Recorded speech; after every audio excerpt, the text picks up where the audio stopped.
The day my son's wife told me I couldn't use the main bathroom anymore, I said nothing. But deep down, I knew something had shifted. Not just in the plumbing, but in how they saw me. When my son Brian asked me to move in with him and his wife Amanda, I didn't hesitate. I had just sold my little 3-bedroom home, modest but cozy, and the idea of being closer to my only grandchild felt like a blessing. I'd lived alone for years since Richard passed. The silence at night had become louder than I liked to admit. Brian called it a temporary arrangement, just while they got on their feet financially. I didn't mind. In fact, I was the one who offered to put part of the house sale, about $160,000, toward helping them secure the lease on a bigger place. They couldn't qualify for it alone, not with Amanda's new career shift and Brian's unstable hours.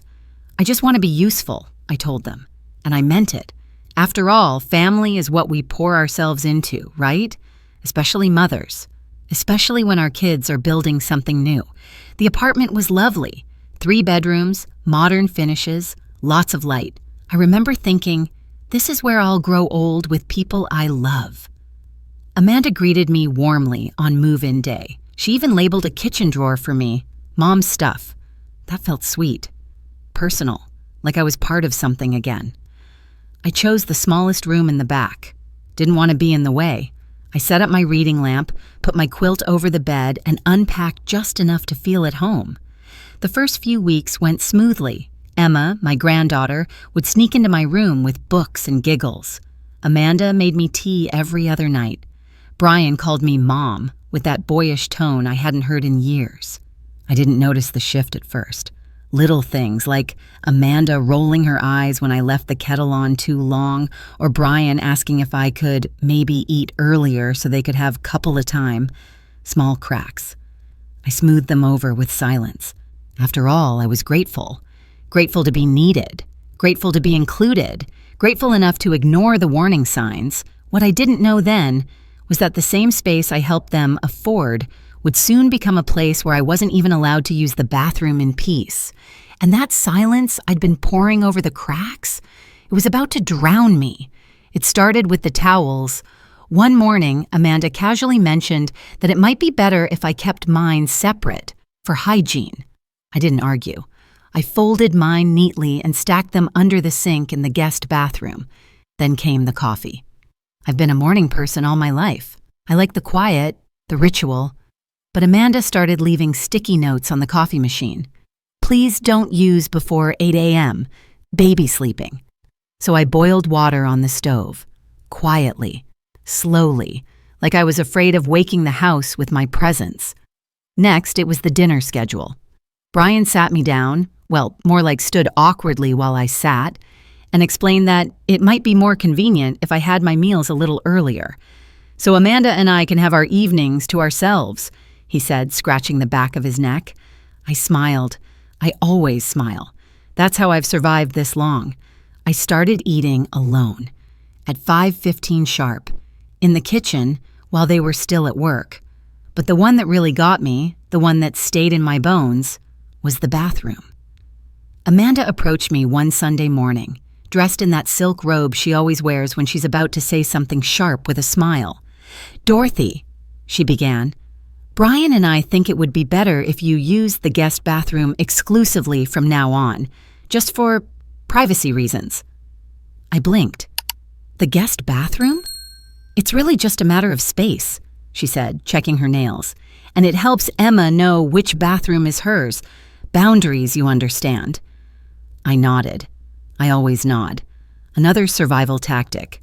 But inside, something cracked. The guest bathroom barely fits one person. The hot water runs cold halfway through a shower.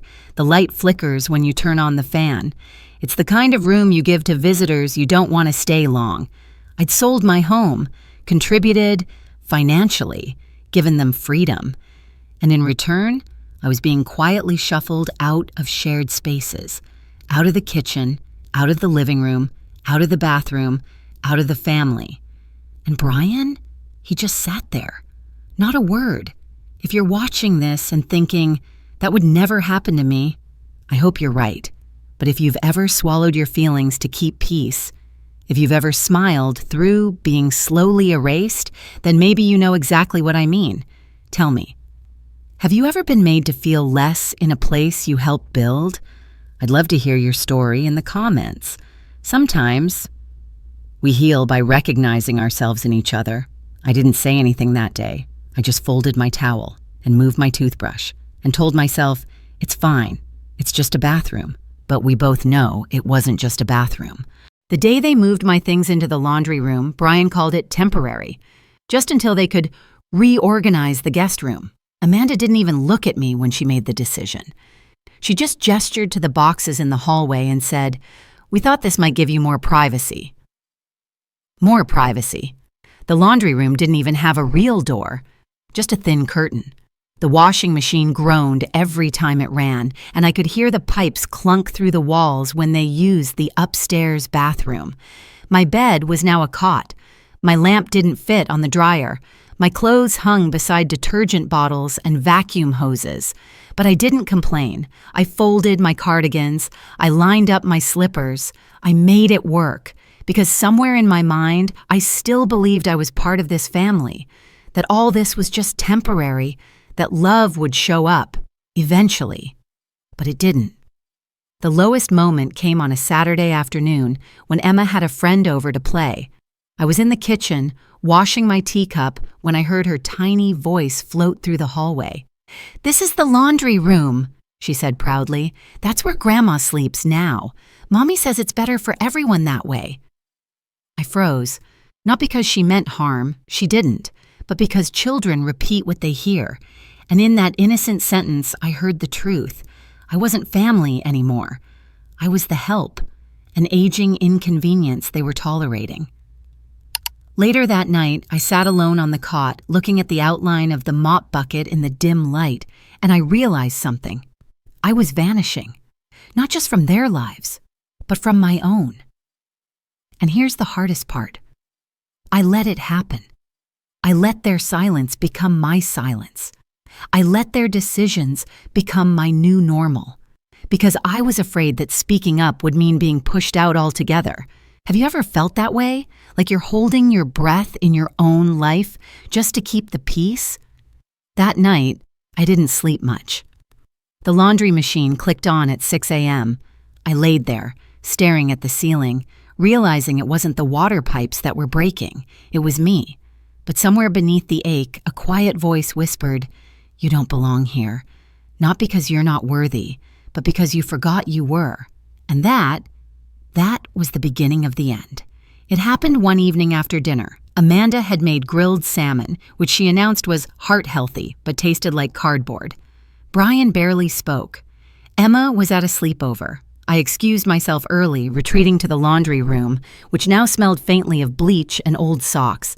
I sat on the edge of the cot, opened my laptop, and typed in a password I hadn't used in almost a year. My financial dashboard loaded. I hadn't looked at it in a while. I think part of me was afraid to remember that I once had control, that I once made decisions for myself. But as the numbers popped up, I blinked.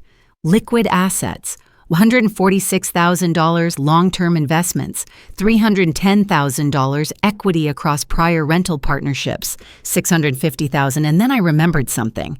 Back in the early 2000s, I'd helped a friend invest in a small property management company.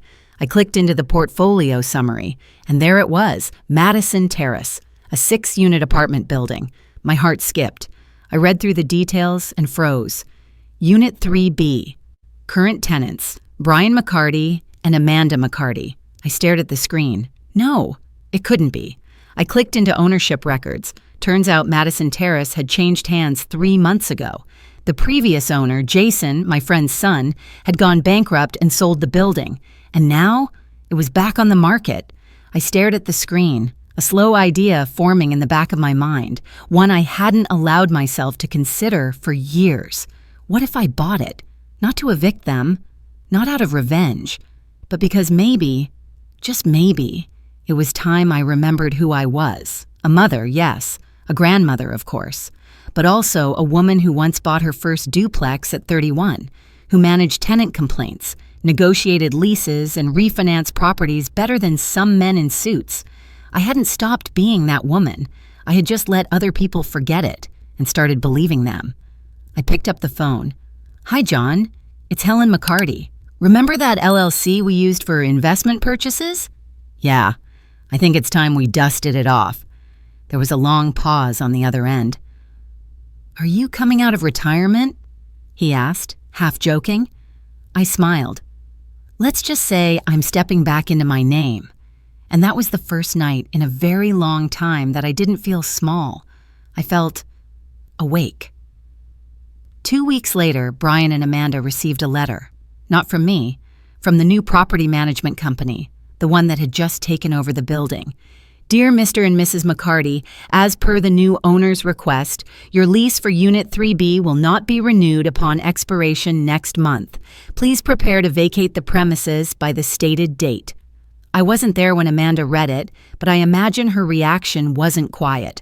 They tried calling the number listed, only to be directed to the management firm's legal department. They didn't know the owner. They didn't know the owner was me. That's the beauty of an LLC. When Brian mentioned it at dinner, his voice shook just a little. "Some investor bought the building," he mumbled. "Wants to renovate or something. We have to move."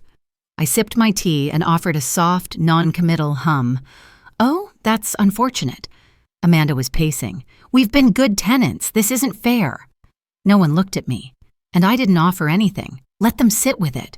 Let them taste what it's like to be powerless. If only for a moment. A week before their move-out date, I scheduled the final walkthrough. They still didn't know. They thought someone else was coming. I rang the bell. Amanda opened the door and stopped cold. "Mom?" I smiled. "Morning. Just here for the pre-possession inspection." Brian stepped into the hallway, pale. You're the new owner?" "Owner of the building." I nodded. "This unit, too." Amanda looked like the wind had been knocked out of her. "You're kicking us out?" I shook my head gently. "I'm reclaiming my space." They didn't say much after that. Brian offered to help me carry some of my things the next week. Amanda avoided eye contact altogether. The day they moved out, I watched from across the street as their U-Haul pulled away. I waited a beat. Then I crossed the street, unlocked the door to Unit 3B, and walked into my new home. The same apartment where I once wasn't allowed to use the main bathroom, where I once ate dinner alone before 6 p.m., where I was folded into the background like a forgotten dish towel.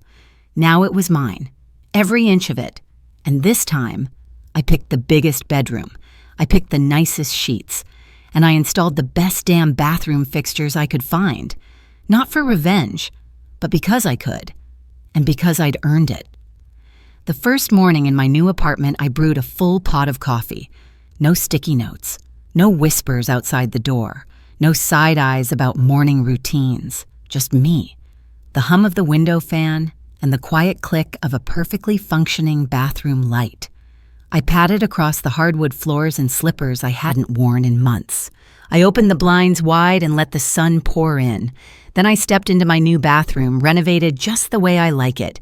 Heated floors, a walk-in shower with soft lighting, and shelves stocked with thick white towels that no one told me to move. It wasn't just luxury. It was restoration. It was my dignity, returned in porcelain and tile. Later that week, Amanda texted. Just a short message. "Emma misses you. She drew you something. Can we stop by?" I told her yes. When they arrived, I opened the door and saw Emma holding a crayon drawing of a house with 3 smiling stick figures. Underneath it said, "Grandma's new home." Amanda stood behind her, quiet. She looked around the apartment. "You've made it beautiful," she said. I just nodded. It feels good to have space that's mine again. She hesitated, then added softly, "I didn't realize how much we took from you." I didn't answer that directly. Some things don't need response. They just need to hang in the air for a while. But I did say, I didn't move here because I had nowhere else to go. I moved here because I thought family meant something. Amanda's eyes filled. "I know that now." I invited them in for tea. Emma ran to the couch and started unpacking her markers. Amanda helped me carry a tray from the kitchen. It was quiet, not awkward, just different, more careful, more respectful, and that was enough for me. I didn't need apologies printed in bold or groveling on the floor. I just needed to be seen again, as a person, as a woman who still mattered. Now some nights I sit by the window with my tea and think about everything that's changed. Same street, same building, but a completely different life. Not because someone rescued me, but because I finally rescued myself. Have you ever had to reclaim your space, quietly, firmly, without fanfare? I'd love to hear your story in the comments, because sometimes the strongest victories don't come with fireworks. They come with a working faucet, soft towels, and the sound of your own breath finally feeling like yours again.